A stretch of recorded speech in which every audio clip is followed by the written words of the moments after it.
반갑습니다. 다들 많이 더우시지요? 7월에 이 무더위를 잘 보내고 계십니까? 물론 엊그제부터 이제 단비가 내려서 그나마 온도가 떨어져서 선선한 날씨라 다행이지만 지금 이 전 세계는 이전과는 다른 여름을 맞이하고 있는 것 같습니다. 제가 한 인터넷 기사를 찾아보니 이 스페인의 어떤 지역은 46도로 치솟아 60년 만에 이 최고 기록을 세웠다고 하며 이 프랑스도 40도 이상의 기온이 일주일 정도 지속되었다고 합니다. 그래서 학생 보호를 위해 일부 학교는 폐쇄를 권고했다고 하네요. 왜 이렇게까지 온도가 올라간 것일까요? 전문가들은 이러한 폭염이 단순한 이상 기온이 아닌 기후 변화의 명확한 징후이며 온실가스 증가와 대기 및 해양 시스템의 구조적 변화가 맞물린 결과라고 진단하고 있습니다. 이러한 변화를 우리가 한마디로 표현하면 인간의 탐욕에 의한 지구의 위기라고 말할 수 있겠지요. 지금껏 우리는 이 하나님께서 주신 이 환경에 만족하기보다는 더 좋은 것, 더 편한 것 등 끊임없이 우리의 욕구를 채우기 위해 뒤를 돌아보지 않고 달려왔습니다. 그 결과가 지금 서서히 나타나고 있는 것이지요. 이제 다음 세대는 정말 우리가 지켜주지 않으면 안 되는 세상이 되었습니다. 물론 여기 계신 분들이 달라진다고 하여 이 세상이 확연하게 달라지지는 않겠지만 우리만이라도 먼저 이 다음 세대를 생각하며 조금 불편함을 감수하고 또 달라지려고 노력한다면 하나님께서 우리의 모습을 보시고 분명히 그 다음 세대들을 지켜줄 것이라 믿어 의심치 않습니다. 그래서 저도 이 설교를 준비하면서 이 에어컨의 온도를 조금 올린다던가 또 선풍기 콘센트를 뽑는다던가 이 전기 사용을 줄이고자 작은 노력을 해보았습니다. 하나님께서 창조하신 이 세계가 다시금 회복될 수 있도록 기도하며 노력하는 우리 모두가 되기를 주님의 이름으로 간절히 축원합니다. 그럼 오늘 본문의 내용으로 한번 들어가 보도록 하겠습니다. 오늘 본문은 사사 기드온의 이야기입니다. 이 기드온의 이야기는 사사기 6장부터 8장까지 사사기의 상당히 많은 부분을 차지하고 있습니다. 왜 이렇게 이 많은 부분에 걸쳐서 기드온의 이야기가 기록되어 있는 것일까요? 그것은 이 기드온이야말로 전형적인 우리 인간의 모습이기 때문입니다. 어떠한 점에서 그러할까요? 먼저 기드온은 어떤 특별한 사람이 아닌 일상적인, 오히려 작고 연약한 자였습니다. 6장 11절과 15절의 말씀을 우리 앞에 띄워주시면 이 말씀을 다 같이 한번 읽어보도록 하겠습니다. 여호와의 사자가 아비에셀 사람 요아스에게 속한 오브라에 이르러 상수리 나무 아래에 앉으니라. 마침 요아스의 아들 기드온이 미드안 사람에게 알리지 아니하려 하여 밀을 포도주 틀에서 타작하더니 15절의 말씀도 한번 읽어보겠습니다. 그러나 기드온이 그에게 대답하되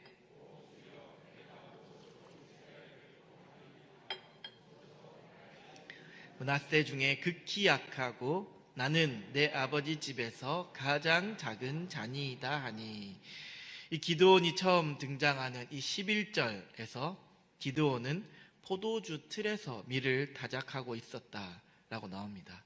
이 원래 밀이라는 것은 이 타작을 하기 위해서 넓고 평평한 곳에서 밀을 펼쳐놓고 도리깨로 타작하는 것이지만 이 기드온은 미디안 사람들에게 들킬 것이 두려워서 포도주 틀에 숨어서 타작을 하고 있었지요.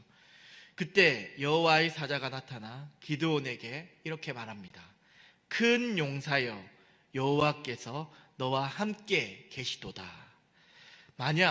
만약에 여러분이라면 이러한 상황에서 이러한 말을 들었을 때 어떠한 반응을 보이겠습니까? 아마 저라면 오메, 하나님께서 나와 함께 계시다니 이제는 내가 무슨 일을 해도 다 가능하겠구만, 이러한 감사와 기쁨에 반응을 하지 않았을까 싶은데, 그런데 기드온은 그런 반응이 아닌 하나님을 원망하며 어떻게 하나님이 함께 계시다면 지금 이렇게 우리가 미디안의 손에 고난을 당하고 있겠습니까? 라고 말하고 있습니다. 그럴 만도 하지요. 그동안 이 조상들을 통해서 얼마나 많은 그 하나님의 이야기를 이 기드온이 들었겠습니까? 그런데 지금 현 상황을 보니 미디안이 두려워 포도주 틀에 숨어서 밀타작을 하고 있는 자신의 모습, 또 동족들인 이스라엘 백성들이 이 미디안에게 고난을 당하고 있는 이 모습이 얼마나 안타까웠으면 기드온이 그렇게 말했겠습니까? 그렇게 원망과 불평을 하는 기드온에게 하나님께서는 다시 한번 말씀하십니다. 너는 가서 이 너의 힘으로 이스라엘을 미디안의 손에서 구원하라. 내가 너를 보낸 것이 아니냐. 이러한 하나님의 말씀에도 기드온은 다시 한번 불평을 하며 15절처럼 대답하였지요. 오 주여, 내가 무엇으로 이스라엘을 구원하리이까?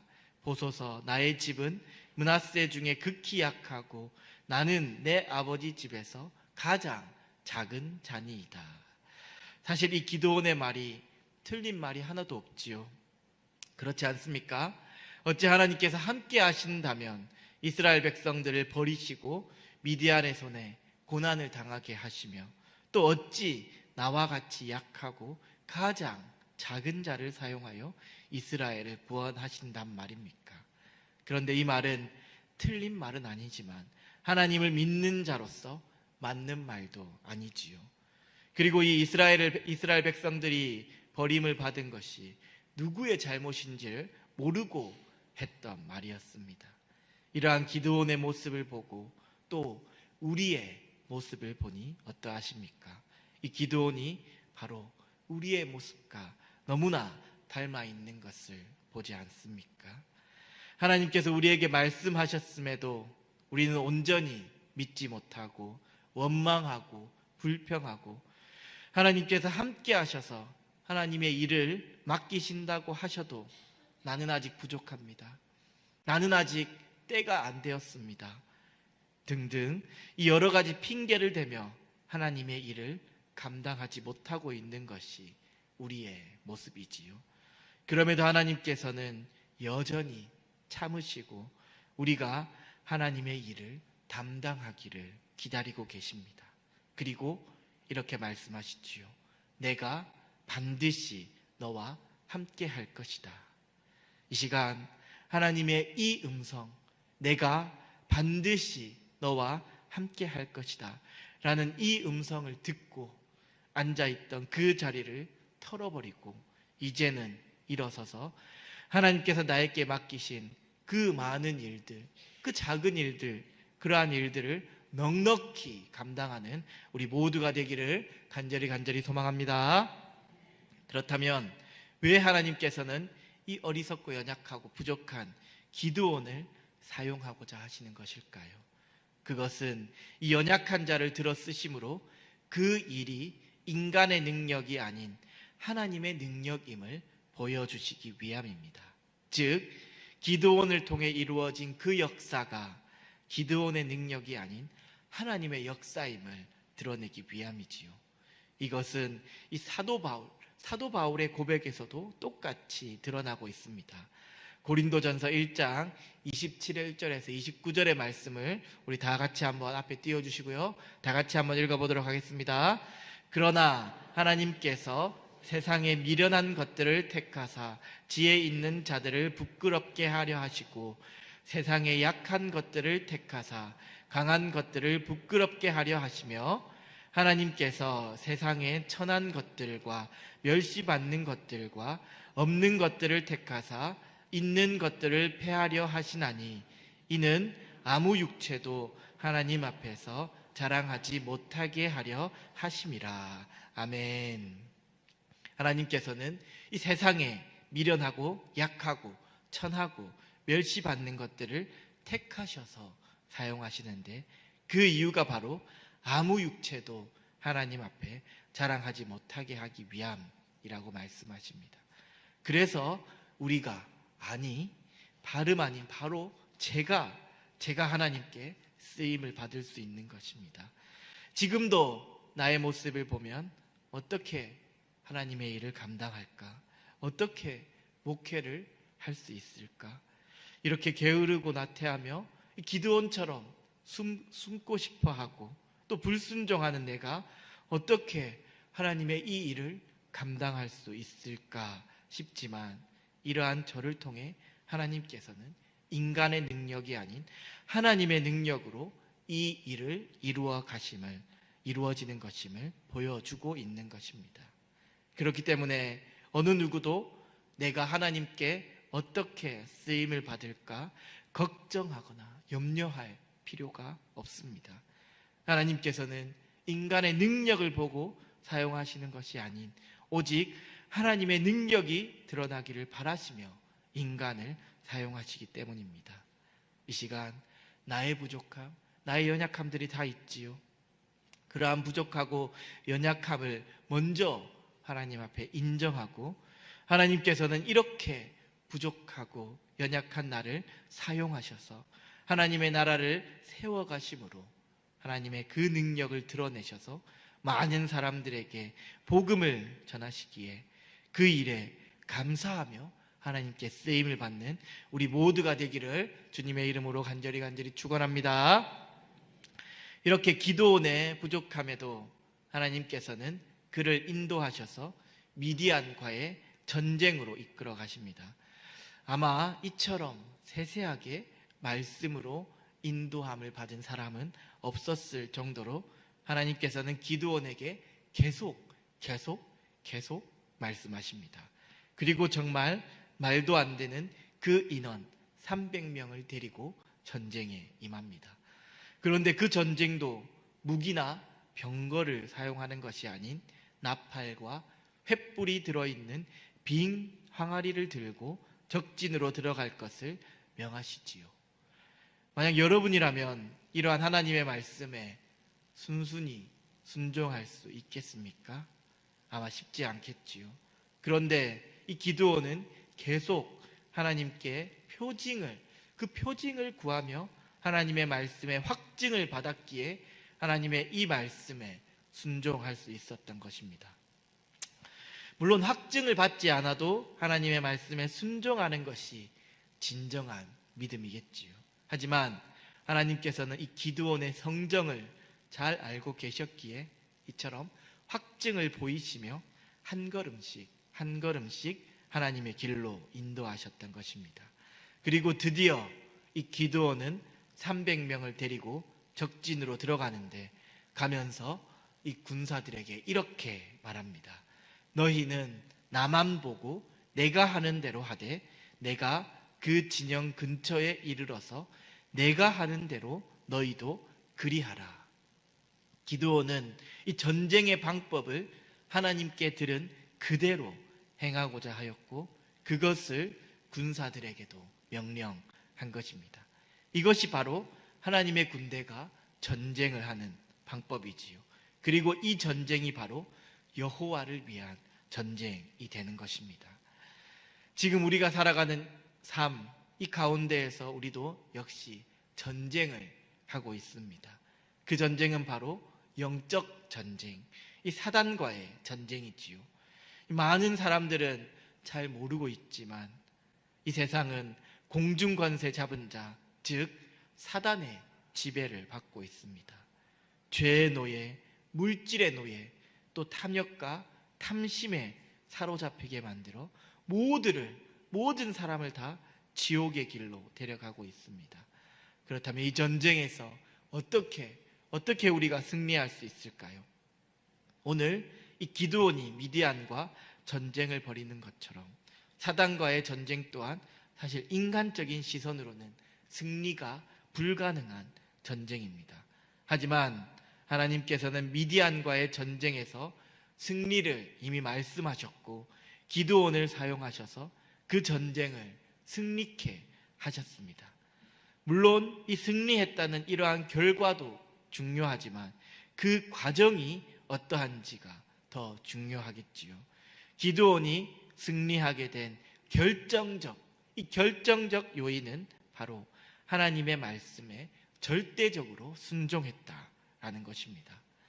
누가 봐도 이 미디안과의 전쟁은 불가능한 일이었고 또 그 방법 또한 인간의 생각으로는 절대 불가능한 일이었지만 기드온은 그럼에도 하나님의 말씀에 순종했고 그대로 실행한 결과 엄청난 승리를 거두었습니다. 이 방법이 바로 오늘날 우리가 이 사단과의 영적 전쟁에서도 승리를 거둘 수 있는 유일한 방법이지요. 이 300명의 그 군사들이 기드온의 명령 그대로 행하여 승리하였던 것처럼 우리도 우리의 대장 대신 예수 그리스도께서 말씀하시고 행하신 그대로 우리가 행한다면 우리의 그 막강한 대적 사단의 권세를 깨뜨리고 승리할 수 있습니다.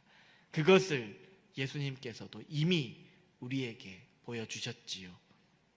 말씀으로 사단의 유혹을 물리치셨고 십자가에 달려 죽으시고 부활하심으로 사단의 그 권세를 깨트리셨습니다. 사도 바울도 고린도 교회 성도들에게 이렇게 말했지요. 고린도전서 11장 1절의 말씀인데요. 이 말씀 다 같이 한번 읽어보도록 하겠습니다. 시작. 내가 그리스도를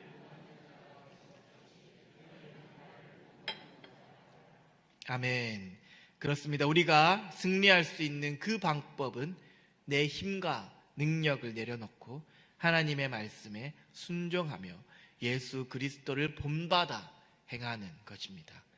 예수님께서 이 땅에 오셔서 사랑을 베푸셨듯이 우리도 서로를 사랑해야 할 것이며 예수님께서 우리를 위해 수고하셨듯이 우리도 서로를 위해 수고하여야 할 것이며 또 예수님께서 우리를 위해 눈물을 흘리며 기도하셨던 것처럼 우리도 서로를 위해 눈물을 흘리며 기도하는 자가 되어야 할 것입니다.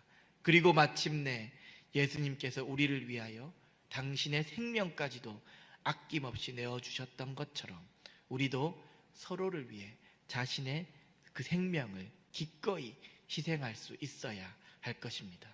이것이 바로 세상의 방법이 아닌 하나님의 방법으로 영적 전쟁에서 승리하는 비결입니다. 그리고 이렇게 영적 전쟁에서 하나님의 방법으로 승리하는 것이 하나님을 높이며 하나님을 위한 전쟁이 되는 것이지요. 이 세상은 끊임없이 하나님의 방법이 아닌 세상의 방법으로 우리가 살아갈 것을 요청합니다. 이성적으로 합리적으로 살아 손해보지 말고 자신에게 좋을 대로 살아갈 것을 요구하고 있지요. 그러나 그렇게 살아가는 것은 사단이 원하는 방법입니다. 당장은 편하고 좋아 보이지만 그 길의 끝은 파멸이고 영원한 지옥입니다.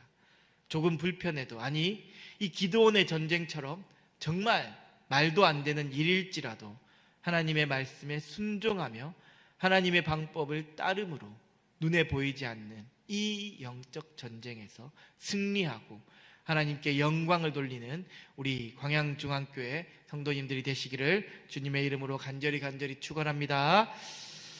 말씀을 마무리하도록 하겠습니다. 오늘 이 기드온의 전쟁은 우리에게 많은 것을 시사합니다. 먼저 기드온이 어떠한 사람이었는지를 통해 연약한 자를 들어쓰시는 하나님을 만날 수 있지요.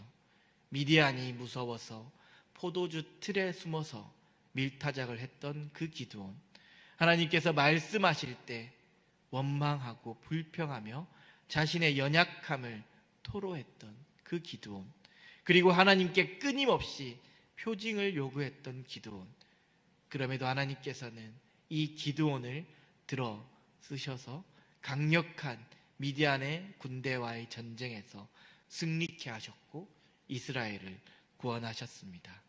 이처럼 우리도 우리의 연약함, 그 부족함을 숨길 필요가 없습니다. 아니 오히려 우리의 연약함과 그 부족함을 통해 하나님께서 역사하시기에 우리의 그 연약함과 부족함을 자랑해야 할 것입니다. 연약하고 부족한 우리를 사용하셔서 하나님의 영광을 드러내시는 그 하나님께 감사와 찬양을 올려드리는 우리 모두가 되기를 간절히 소망합니다.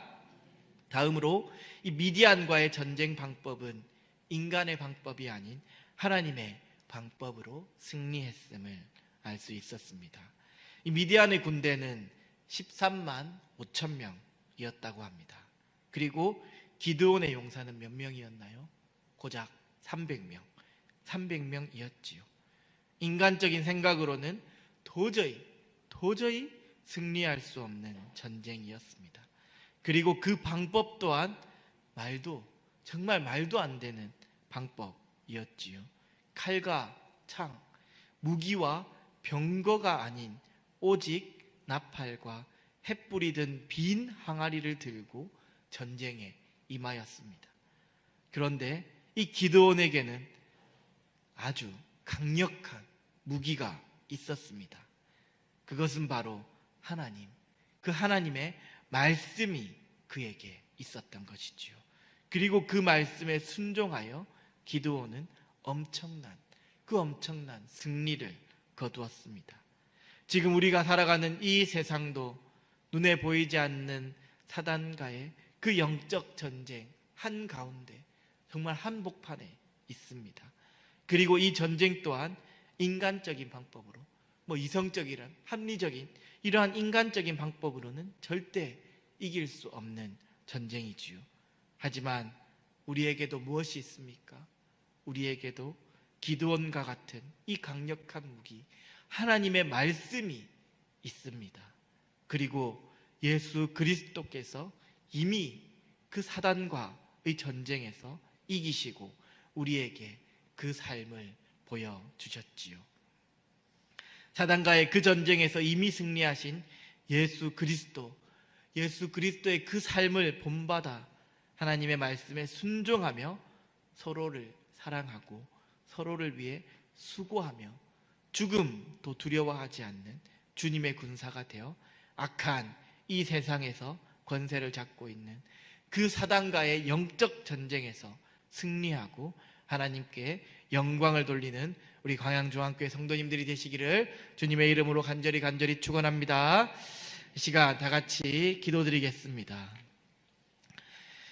연약한 우리와 함께 하시는 그 하나님, 오늘 이 말씀을 통해 들었던 그 하나님을 믿고 우리에게 맡겨진 그 일들, 그 일이 크고 큰 일일지라도, 아니 아주 사소하고 작은 일일지라도 넉넉히 감당하는 우리 모두가 되게 해달라고 기도하시고, 또 악한 이 세계를 다스리는 사단과의 영적 전쟁에서 예수 그리스도를 본받아 하나님의 말씀에 순종함으로 승리하여 하나님께 영광 돌리는 주의 군사들이 되게 해달라고 이 시간 주님의 이름을 3번 부르고 기도하겠습니다.